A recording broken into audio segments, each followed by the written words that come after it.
You're listening to the Ask Ava podcast, where we give real answers to real questions from teens and young adults about relationships, consent, and dating violence, and more. My name is Jessica Scoltetti. I'm an outreach and prevention manager at Safe and Sound Somerset.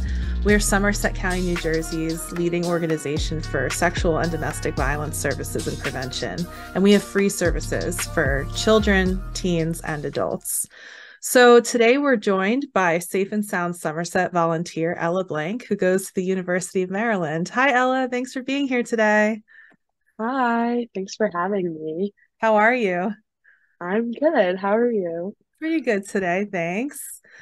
So we're going to have a discussion today because today's question is, Dear Ava, what can bystanders do if they see sexual harassment in public? Now, this is a question we got in the last couple of months from a classroom. So Ella, what's the first thing that comes to mind for you? For me personally, when I saw this question, I thought it was important to recognize that there's lots of different ways to be an active bystander if you see something in public. I know that it can also be like super scary for people when they're like, oh, maybe this isn't, you know, I don't want to involve myself, maybe it's not my issue, or they might be like scared to intervene. So I think it's important to recognize that there's a lot of ways to be an active bystander without physically maybe putting yourself in this situation. You could always turn to someone else, be like, hey, this situation I think should be looked at. You can turn to friends or other people. Um, you're in a public setting, you can turn to authorities if you don't feel safe. Um, so you don't necessarily have to be the person that steps in, but you can still be an active bystander rather than doing nothing. Yeah, I think Yeah. that's something we hear a lot too from people, young people, is that they're feeling unsafe. They don't know what to do. So they either don't do anything or they might record, which can be good and bad. We can talk about that. But there's a few things. So one way that we like to talk about this is also there's 5 Ds of bystander intervention. So kind of some of the things you just mentioned, Ella, you can be direct, the first D, which is like telling someone to stop or getting involved directly, supporting the victim in that moment. Those are some direct things you could do. Speaking up, saying no, stop, right? There's also delegate with the other D. So that's getting someone else involved. Like you said, like getting an administrator if it's going on in school or a teacher. If it's happening in public, getting like the store owner, or if you feel comfortable getting law enforcement involved, right?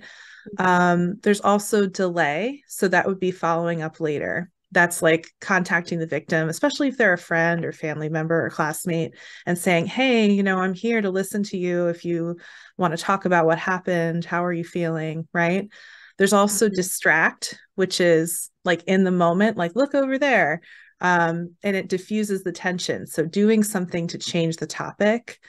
And then the Mhm. final one that we like to talk about is document, which is, as you may know, like recording with a phone or a camera of some kind. But you want to be careful because you don't want to share that recording unless the victim is okay with it. I know in the time Mhm. of social media, that's not something people always think about, but it's really important. And also documenting could be like writing things down. What happened? When did it happen? This could help the victim later on if they're going to go to court or there's going to be other things that happen. Yeah.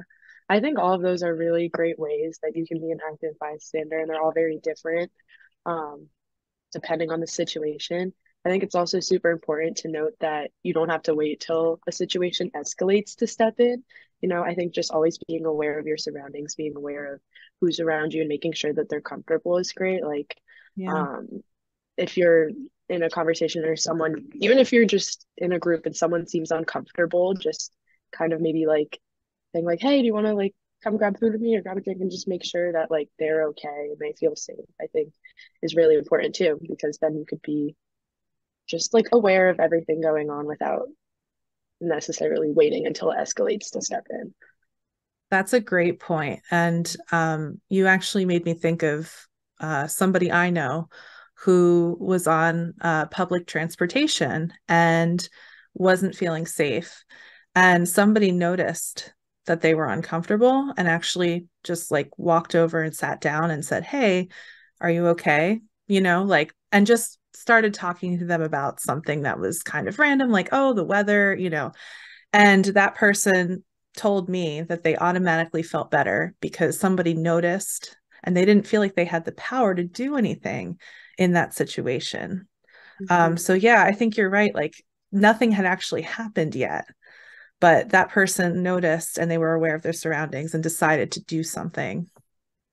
Yeah, for sure. I think it's really the people who are, looking out for other people by just making sure that everyone seems comfortable. Like even if you notice that someone maybe doesn't look comfortable or there's a situation that feels off, it's always important. Like I've definitely seen situations myself too, in college, in public, everywhere, just where, you know, the situation, something might not feel completely right. And just by having other people speak up and be like, hey, like, are you okay? Just checking in is always super nice and like important. Yeah, no, yeah, absolutely. I think we have to trust our gut, and I think the other um topic that comes up with this for us is people don't always think something will happen. And like, but sometime in your life, if whether it's happened or not, you will be in a situation where there's an opportunity to possibly get involved, right? And it will happen. So it's good to think about it in advance. When this question was about sexual harassment, so that may or may not happen in front of you, right? But Hmm. that does happen a lot, right? Unfortunately, sexual violence is very common against people of all genders. So, knowing that, again, being prepared in advance can help you then make a decision in the moment. Yeah, for sure. I think it's an important thing to like be aware of if you're an active bystander. But also going back to what you said about recording, if something does escalate, I feel like that's when people want to record because it is something dramatic. And I know, especially with social media these days, everyone wants to have like the video of what happened. And it can be super helpful in instances where you're like, you go to court or you have evidence, like that's important. Um, but also I think it's important to remember like to reach out first, make sure that if the person needs help, you're helping them and not just recording. Yes, and I'm so glad you brought this up again because you reminded me of another point, which is we're asking if nobody else is getting support, like if nobody else has been contacted, let's say something's going on in school and nobody's going to get a teacher or nobody's going to get whatever, right?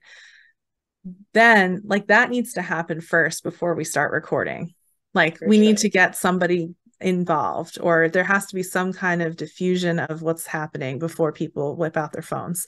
And I Hmm. totally hear you like how useful that can be in certain situations, but if we don't want it to escalate, there are other ways to get involved first. So Hmm. um Yeah, and like I said, it's typically like when it escalates that people want to record because like, oh, something's going on. But I think that's when it's most important to make sure that like help is being um brought to the situation. Definitely. Yeah. So, and I think the other point I wanted to bring up here is that, if you are a bystander and you're affected by what happened, let's say it's sexual violence or domestic violence and you saw something or dating violence, just Mhm. know that you can contact our helpline too. Our helpline is not just for people in crisis. So the Safe and Sound Somerset helpline is 866-685-1122. And you can receive support in the same way if you're a bystander or witnessing violence. So just know that you're not alone. And if you're feeling something after that event, that's definitely normal. And there are people here who can help you if you so choose.